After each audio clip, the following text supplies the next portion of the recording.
Caroline de Monaco est une énigme à elle toute seule. Plus discrète que son frère Albert, moins cash que sa sœur Caroline, l'aînée des Grimaldi s'est construite dans l'ombre. De ses parents d'abord, Grace Kelly et le prince régnaient III. Accaparés par leurs devoirs, ces derniers n'étaient pas très présents à la maison. Petit, nous étions sans doute plus attachés à notre nounou qu'à nos parents, a confié la sœur du souverain monégasque, en toute franchise, dans le livre Albert II de Monaco, L'homme et le prince, édition Fayard. En grandissant, Caroline de Monaco a ressenti un besoin naturel de s'émanciper. Caroline a toujours été un mélange assez étrange, à la fois de quête de liberté et de respect des convenances. Quand elle était jeune, elle a vraiment voulu marquer la différence, a analysé le journaliste, historien et écrivain Patrick Weber auprès de Gala. Fr.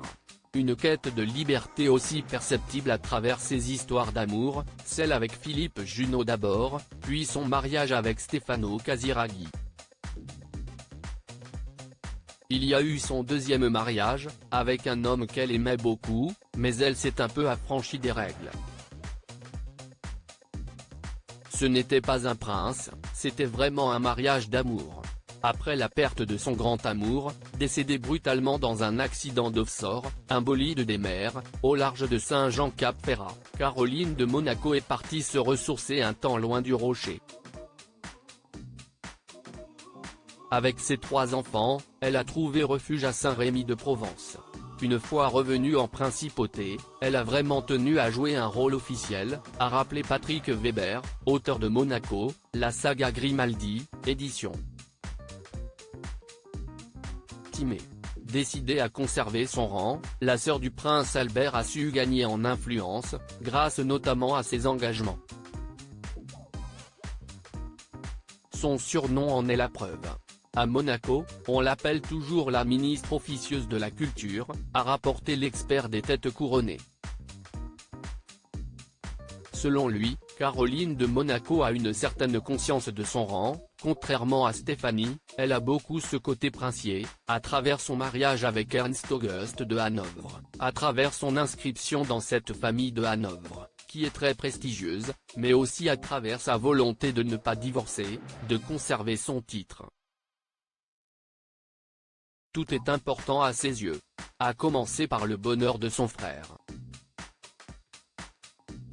Un soutien indéfectible pour Albert II de Monaco. Longtemps chef de clan, Caroline de Monaco n'a eu d'autre choix que de laisser la lumière à une autre figure féminine en 2011. Les projecteurs se sont soudain orientés vers Charlène Wittstock, l'ancienne nageuse professionnelle, qui a épousé le prince Albert. Si le schéma familial n'était plus le même, l'aîné des Grimaldi a accepté son sort. Quand Albert n'avait pas encore d'enfant, il a clairement été évoqué qu'Andrea succède à Albert. Caroline aurait alors eu un autre rôle, c'est-à-dire qu'elle aurait été la mère du futur souverain. Elle aurait ainsi occupé une autre place dans l'ordre protocolaire et même dans l'histoire.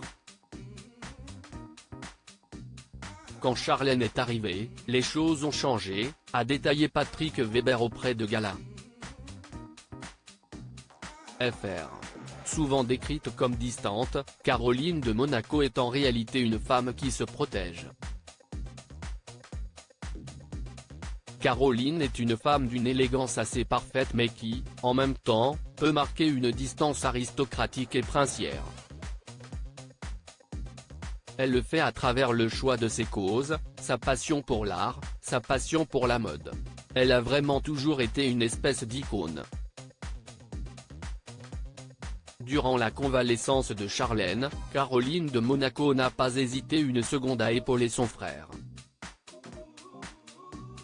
Que ce soit pour les soirées mondaines, comme le Monte Carlo Galafort Planet Riels, ou des événements plus solennels, à l'image de la fête nationale, le souverain a pu compter sur la présence de son aîné, dont il est très proche depuis l'enfance. Elle a également été aux petits soins pour ses neveux, Jacques et Gabriella, lorsque leur maman était absente. Albert a toujours été très proche de ses sœurs. Quand ils étaient plus jeunes, les deux sœurs servaient un peu de paratonnerre. Tous les journaux ne parlaient que de ce qui se passait pour Stéphanie ou Caroline, chacun y allait de sa petite analyse selon les époques, je dirais même selon les épisodes, parce que tout ça ressemblait presque à une série télé. Albert a été protégé d'une certaine manière. À partir du moment où il est apparu au premier plan, Caroline et Stéphanie ont continué à le soutenir mais de façon très différente. Caroline plutôt dans l'aspect princier et Stéphanie plus dans l'aspect intime, familial.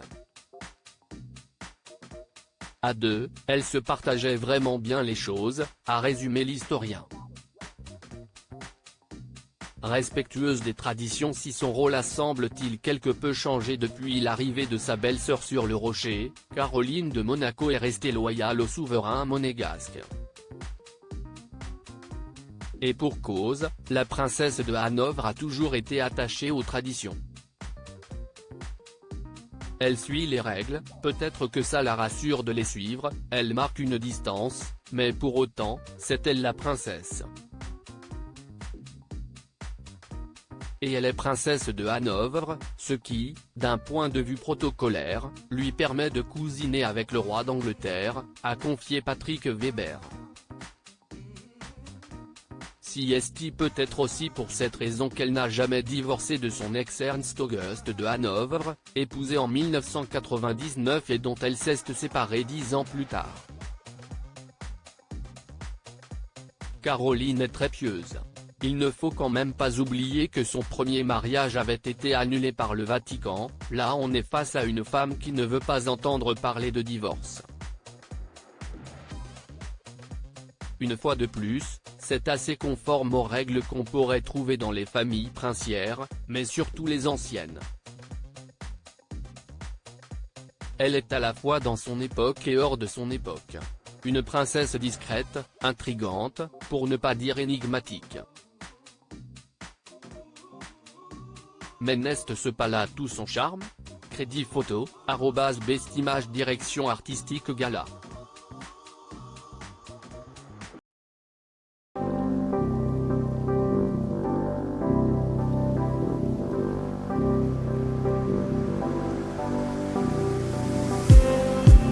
Just